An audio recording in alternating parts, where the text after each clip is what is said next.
You are watching Grace Television.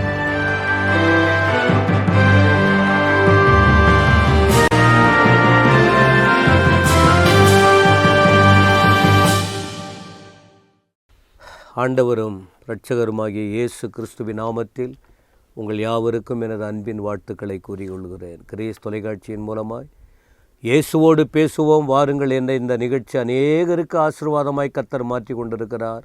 மீண்டும் உங்களுக்கு ஒரு வார்த்தையை கர்த்தர் கொடுக்கிறார். சந்தோஷம் வேண்டுமா? தேவ திட்டத்தை நிறைவேற்றுங்கள்.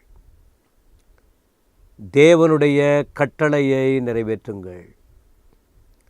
தேவனுடைய நீதியை நிறைவேற்றுங்கள். சந்தோஷமாய் இருக்க வேண்டும் என்றுதான் ஆண்டவர் விரும்புகிறார். ஒரு வசனத்தை படிக்கிறேன். அப்போஸ்தல நடபடிகள் 8ஆம் அதிகாரம் 38-39. அவர்கள் தண்ணீரிலிருந்து கரையேறின பொழுது கர்த்தருடைய ஆவியானவர் பிலிப்பை கொண்டு போய் விட்டார். மந்திரி அப்புறம் அவனை காணாமல் சந்தோஷத்தோடு தன் வழியே போனான். பாருங்க, சந்தோஷம் வேண்டுமா? உங்களுக்கு தேவன் சொல்கிற வார்த்தையை கேட்க வேண்டும். என்ன நடந்தது? பிலிப்பு போயிட்டு ஊழியம் செய்கிறார். உடனே ஆவியானவர் அவரோட பேசுகிறார். பிலிப்பு, நீ வனாந்தர மார்க்கமாய் ஒரு இடத்துக்கு போகணும். நான் சொல்லுகிறபடி செய்யணும். கீழ்ப்படிந்து ஓடினார் பிலிப்பு. அப்போ அந்த நேரத்தில் ஒரு ராஜஸ்திரீ கந்தாகே என்பவளுக்கு ஒரு மந்திரி அங்கே ஆண்டவரை தொழுது கொள்ள எருசலேமுக்கு வருகிறார். ஆப்பிரிக்காவிலிருந்து ஆசியா வருகிறார். எத்தியோப்பியான்னா ஆப்பிரிக்கா. திரும்பி வரும்போது ரதத்தில் வந்துக்கிட்டு இருக்கிறார். ஏசாயா தீர்க்க தரிசன புஸ்தகத்தை படித்து கொண்டு இருக்கிறார். ஆவியானவர் சொல்கிறார், நீ போயிட்டு ரதத்தோடு சேர்ந்துக. ஓடி போய் தீர்க்கதரிசி புஸ்தகத்தை வாசிக்கிறதான மந்திரிகிட்ட போயிட்டு, ஐயா இதை படிக்கிறீங்களே, உங்களுக்கு இது புரிகிறதா? அவர் சொல்கிறாரு, எனக்கு யாரும் சொல்லலை, சொன்னாதானே புரியும், எனக்கு புரியலையே. சரி, என் கூட உட்காந்துரு. மந்திரி சொல்கிறார், என் பக்கத்தில் உட்கார் ரதத்தில்.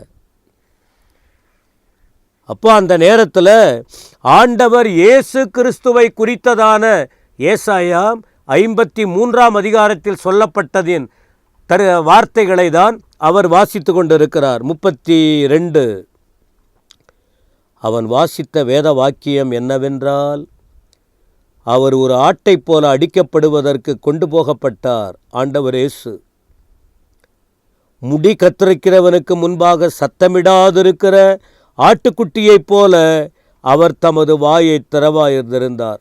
ஆண்டவரை அடிக்கிறாங்க. ஆட்டு போல ஆடை கொண்டு போகிற போல இழுத்துக்கிட்டு போகிறாங்க. பின்னால் அடித்து வேதனைப்படுத்துகிறாங்க. தன் வாயை திறக்கலை. அவர் தம்மை தாக்கின போது அவருடைய நியாயம் எடுபடப்பட்டது. அவருடைய ஜீவன் பூமியிலிருந்து எடுபட்டு போயிற்று. அவருடைய வம்சத்தை யாரால் சொல்லி முடியும்? மந்திரி பிலிப்பை நோக்கி யாரை குறித்து சொல்கிறாரு? தீர்க்கதரிசி பிலிப்பு சொல்கிறாரு, இயேசுவை குறித்து தான். இயேசுவை குறித்து தெளிவா இப்பொழுது சொல்லி கொடுக்கிறார். இயேசு தான் முக்கியம். அப்போ இதை சொல்லிக்கிட்டு இருக்கும்போதே அவங்க சொல்கிறாங்க, தண்ணீருள்ள இடத்துக்கு வந்தாங்க. அப்பொழுது மந்திரி, இதோ தண்ணீர் இருக்குது, நான் ஞானஸ்நானம் பெற தடை என்ன? இயேசுவை ஏற்றுக்கொண்ட பின்பு அவர்கள் பிதா, குமாரன், பரிசுத்த ஆவியானுடைய நாமத்தில் தண்ணீரில் மூழ்கி ஞானஸ்நானம் பெற வேண்டும். இது தேவனுடைய பிரதான கட்டளை. இப்போ இயேசு கிறிஸ்துவை குறித்து சொன்னபோது இந்த மந்திரிக்குள்ளே இந்த எண்ணம் வந்து விட்டது, நான் ஞான ஸ்நானம் எடுக்கிறேன், இதோ தண்ணி நிறையா இருக்குது, என்ன தடை?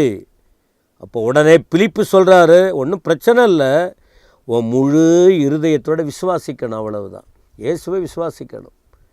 இது வரைக்கும் உன் உள்ளத்தில் வேற என்னென்னவோ இருந்திருக்கும். உன் உள்ளத்துக்குள் இப்பொழுது முழுமையாய் இயேசு ஆண்டவர் வர வேண்டும்.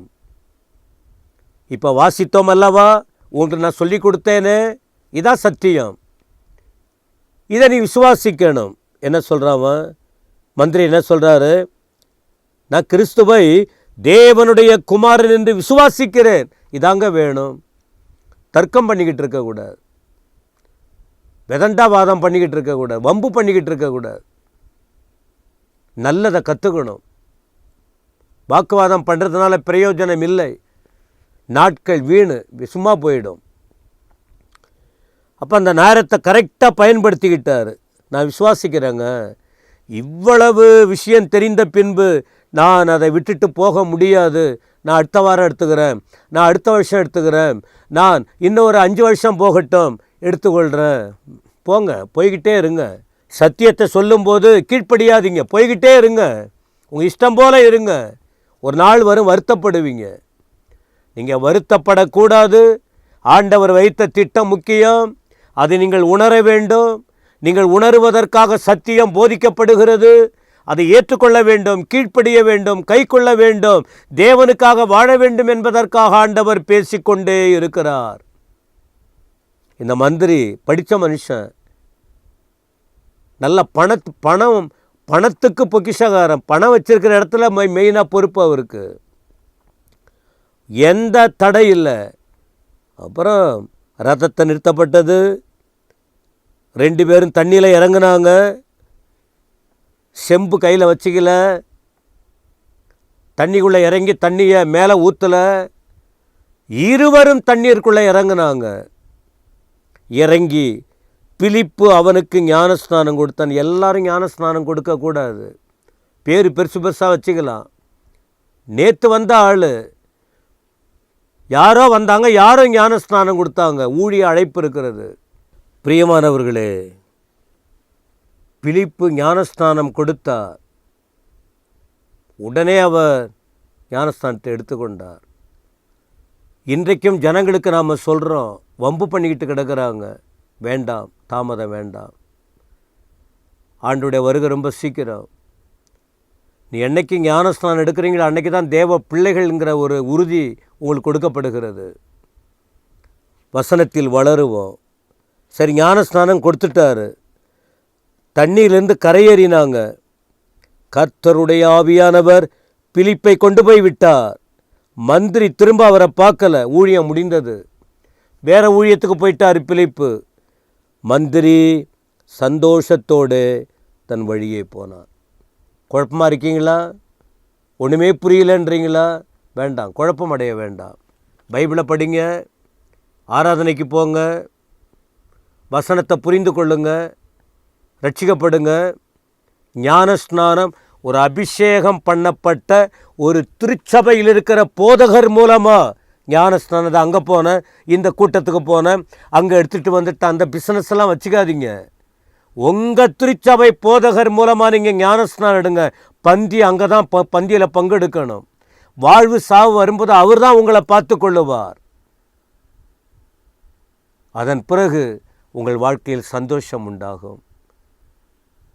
அப்படிப்பட்ட அனுபவத்தை தேவன் உங்களுக்கு தருவாராக. பரலோக பிதாவே, துதிக்கிறோம்.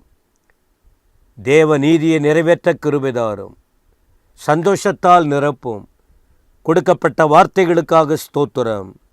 இயேசுவின் நாமத்தில் பிதாவே, ஆமென், ஆமென்.